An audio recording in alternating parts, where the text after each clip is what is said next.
And that'll do it. It's over. The Golden State Warriors return to a familiar place. They're on top of the NBA world. The fourth title in 8 years. The Dubs dynasty is still very much alive. 3 of their 4 titles they've clinched on the road. And there's Andre Iguodala showing such respect to the young star Jayson Tatum, who had brilliance in these playoffs. Tatum, good ball fake, one more. Tatum, oh, he caught one. Punched it on Giannis.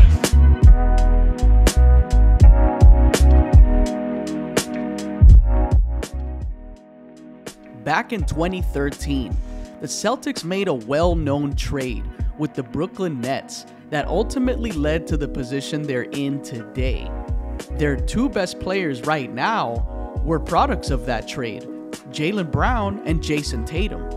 These 2 went from being seen as a promising duo to a duo that might not fit, then back to a duo with a bright future, then back to being a duo in question, with many calling for a trade, until just recently making the finals and holding the best record as of right now, proving doubters wrong in the sense of being able to get to the final stage, coming up just short of a championship.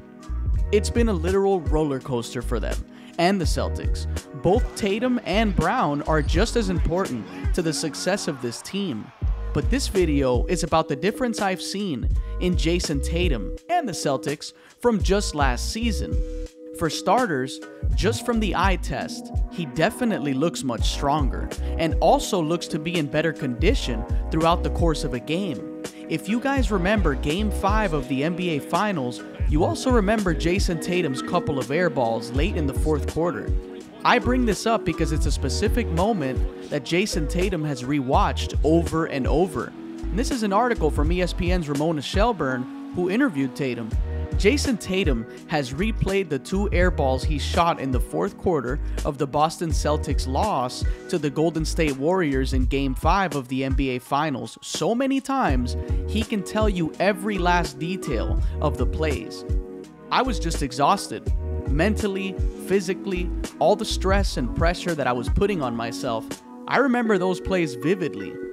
Looking at just a couple of stats can show you a change off the bat in Jayson Tatum. His free throw attempts have gone up, which ultimately sees a nice increase in points per game. So Tatum's getting more trips to the free throw line, which lets you know he's more aggressive, but he's also been a better decision maker. Not just improving as a decision maker, but also improving his timing, meaning he's making the right reads much sooner than ever before. He's quickly catching the game plans against him and making the right counter plays to take advantage. And after a poor performance in the finals, his areas of improvement were magnified in the biggest stage. As devastating as the loss was, the Celtics just weren't ready to compete with the Warriors. To me, this was a blessing in disguise for both the Celtics and Jayson Tatum to grow. You see, oftentimes during the playoffs, Jayson Tatum was blitzed with double teams, forced into bad shot selection, turnovers on both poorly timed passes, and just losing the ball when driving into multiple defenders. Eventually, these errors were fully taken advantage of by the Warriors, ending in that finals collapse. But fast forward to this season, and what do I see differently? Watch these plays where Tatum is very much aware of help defenders, but much more smooth and calm when selectively getting around them for either finishing at the rim or making the right pass when the window is available. Tatum is much more patient, but he's also more decisive. He always seemed to make his moves with conviction, but now it just looks more controlled. Now obviously, it also helps that the Celtics have phenomenal ball movement and great spacing thanks to their shooting ability. It's also helpful when you have a strong screen setting lob threat in Robert Williams that gives opposing defenses another thing to worry about.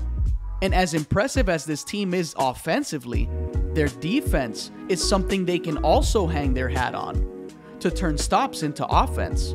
Jayson Tatum and the Celtics have a focus level that can easily be seen now.